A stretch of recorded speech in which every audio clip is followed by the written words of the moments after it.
ټولواک او د خپلواک او د سترواک خدای پر قایم او دایم او تلپاتې نامه شروع کوو. ډېرو درنو ښاغلو راغلو علماء کرامو، روحانینو، مشایخو، مخورو، سپینګیرو، شملورو، زړورو، بهادرو، اسلام پال او مذهب پال، ملت پال، پښتون پال او شاعر پال ولسه، همزولو او کشرانو، دا هر څه له مخه درته د انسانیت او د بشریت د ستر لارښود رسول الله صلی الله علیه وسلم عظیم او تلپاتې او نه هېرېدونکې تحفه وړاندې کوم. السلام علیکم ورحمت الله وبرکاته. قدرمنو ملګري ډېر پاتې دي، د عصري او نثري خبرو را تېرېږو. صرف یو مرهم پټۍ اشتباه چې په غونډه کې فکر کومه لږه اړخبني روانه ده یا پلوان شریکي روانه ده، نو موږ مجبور یو چې د خپلې حنجرې په زور باندې له تاسو څخه داد واخلو. محترم والي صاحب ته یو یاداشت په زړه کوم. البته وایي اجازه ده وروره، وایي د چا د بغاوت سر تر پامیره رسېدلی او د چا ټیټ شوی سر د ملا تر تیره رسېدلی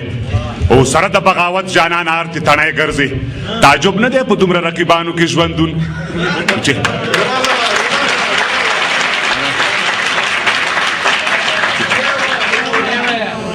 د چا د بغاوت سر تر پامیره رسېدلی او د چا ټیټ شوی سر د ملا تر تیره رسېدلی سره د بغاوت جانان هرتې تڼی ګرځي. تعجب نه دی په دومره رقیبانو کې ژوندون وي چې ای پټ نه شو د چا مخ ته په دوو ګوتو لمر اخر هم برابر شو هغه سر او د غره سر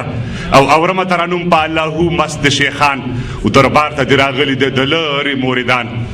او ته چېرته یې جانانه ګل کڅونو ته راځه او د کلي هغه دنګو چنارونو ته راځه او چې څرنګې په لمر پسې د لمر ګلونه اوړي.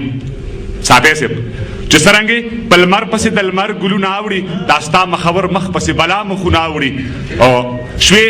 تتې د عینو د مخ څېرې در پسې ترکې نور چوي له انتظار زړونه او زارې در پسې ترکې اشنا بویه چې لاړې یوسف مخی در نه جوړ شو یو څرک په غرونو پاتې لمر مخی در نه جوړ شو اشنا بویه چې لاړې یوسف مخی در نه جوړ شو یو څرک په غرونو پاتې لمر مخی در نه جوړ شو او تتمشه تر منزله ستا د لارې مشالونه رانه شه درته دا سپوږمۍ او ستوري کږلېچونه او منو چې دلته اوسپنه او ایمان د ټکر شوي سوزل د رقیب سر او زما سر سر په سر شوي. ومن صاحب ماته داسې څوک شته؟ داسې څوک شته؟ ستاسو درانه حضور ته نظم دم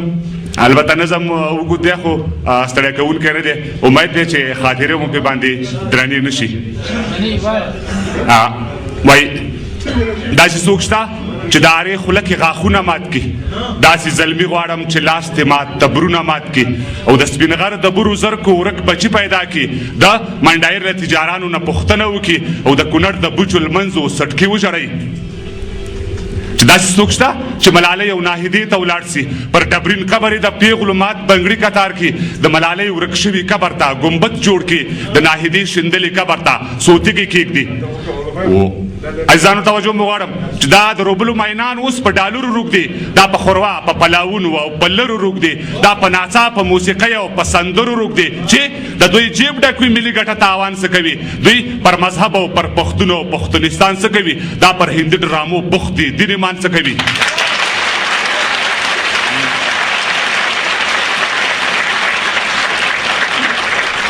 داسې څوک شته د پارلمان وکیل ته ووایي چې وکیل صاحب ته د اتو کوټو دننه ناست دی خاورې په سر به د ولس غږ تر تا ورسېږي ته د پسته ممیز بادامو سره چای شوپوه ته خورسره کړې پرې د پاسه بیا کښتۍ شوپوه.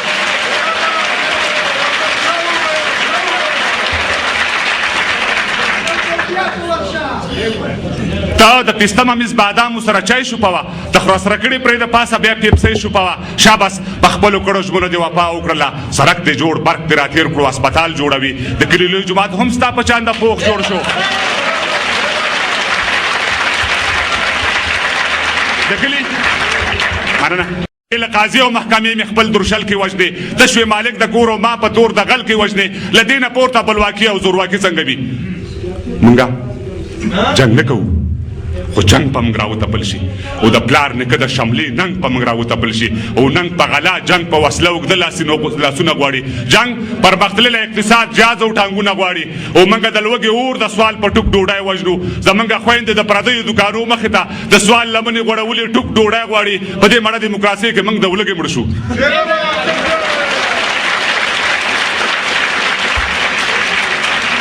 او جنگ ما د مچ دی مچ د ورځې سل بچ زیږوي جنگ هلاکت دی تباهي د بربادي زیږوي جنگ جواری د تجوارۍ په ګټه روغتیا مشي او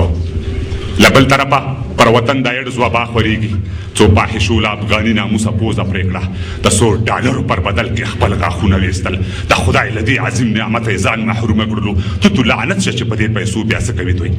له بل طرف ښکاره اډې لري لوتي بدماشان له کبره غټ لکه عادیان او سمودي بدماشان غټ د قانون دی د هلکو ودول هلک ده نو حیران په دې عقل په دې ساینس او په دې پرمختګ چې د هلکو ودول هلک ته څنګه کیږي چې د منفعلانه تولد او تولید کړی شي که نه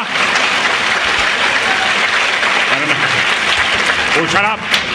شراب او ایډز قتل او قتال ته څوک لمنې وهي چا د پوډرو ماشین جوړ کړو څوک استنې وهي مو خلاصه کې سروې قدرې هم نشو اچوي بیا لا پیمونه پوډر او هیروین څوک جوړوي لبل طرفه دا غټ خېټي ملکان غوړمالان پر خلاتونو باندې روک دي دا شیخان غوړمالان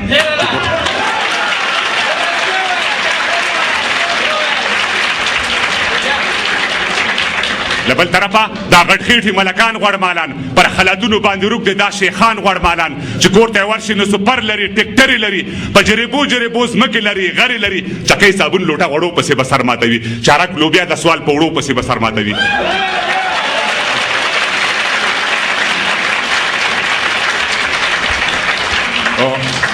د ماسیسو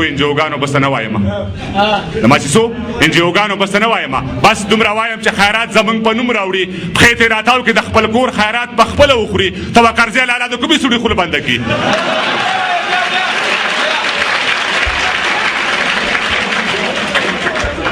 زازیوال صاحب د ماسیسو انجیوګانو بس نه وایم بس دومره وایم چې خیرات زمونږ په نوم راوړي پښې ته راتاو کې د خپل کور خیرات په خپله وخوري ته به قرضې لاله د کومې سوړي خوله بنده کړي او له بل طرفه د شاعر په دواړو سترګو ړوند شي ګوتې یې ماتې شه په ژبه باندې هم ګونګیا شه او د جانان دا شین منګی د ستا په سر مات شي دا مازدیګر او دا ګودر د ستا په وینو سور شي ته د ولس د اسان د سرې کې شر او شور نه اورې په غوږو ګوڼ شي چې زګر وی د زخمي ورور نه اورې د چا پر کور سیلاب ختلی په چا بم پرېوتی ته په دربار کې په کباب او پلاونو ډک شوې او د ولس د تندغرو خوله له خاورو ډکه دا صحافت او ژورنالیزم د ستا سر وخوري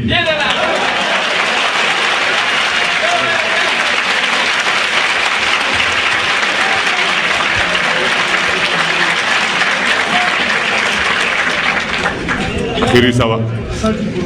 چې په گفتار نه کېږي نغلو پولادي اعظم غواړي ګوره اوربل د سیرنۍ پر هادي اعظم غواړي موږ سره مه راځه خپل ځان ته سرنوشت ونیسه د خوشحال خان نوم او نښان ته سرنوشت ونیسه خلک دې نه مني راپاڅه خپل هویت ثابت کا د پنجاب په تور هدهد د هغه خط ثابت کا دا په شړشمو چې غوړ ګرځي کوزني خوی سري تا ساحل خیل او اجمل خیل او ګراني خوی سري ورونو فقط یو وزر وړاندې کوم هغه دا چې تاسې دومره صبر کوئ تاسې د داد نه ډیره مننه کوو چې کله د شعر کړۍ ختمیږي او تاسې ټول وپوهیږئ په نیمایي کې د لاسونو پړکول مه کوئ بخښنه غواړم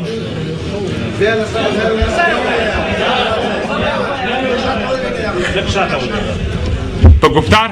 نه کېږي نغلو پولادي اعظم غواړي ګوره اوربل د شیرنۍ پر هادي اعظم غواړي موږ سره مه راځه خپل ځان ته سرنوشت ونیسه د خوشحال خان نوم او نښان ته سرنوشت ونیسه خلک دې نه مني راپاڅه خپل هویت ثابت کا د پنجاب په تور هدهد د هغه خط ثابت کا دا په شړشمو چې غوړ ګرځي کوزني خوی سري دا ساحل خیل او اجمل خیل او دراني خوی سري چې پاڅه لاله ټولو قومونو ازادي واخیسته ته خبر نه یې د برلین دیوالې وتړو او اسرائیل او فلسطین په رسمیت وپېژندل ازبکستان تاجکستان ترکمنستان آزاد شول له اتحاد جماهیر نه اوس روسیه جوړه ده له مقبوضه کشمیر به هم آزاد کشمیر جوړ شي چین به د هند سره د خپل املا په تیر جوړ شي ستا په سینه باندې درګر دی ګنډین خار تېرېږي ګنډي ګریوان ستنی لاس کې خوله تار تېرېږي ته د پنجاب د غلامۍ نوي سوجونه کوه ته د ګلاټې په مړوند باندې خوبونه کوه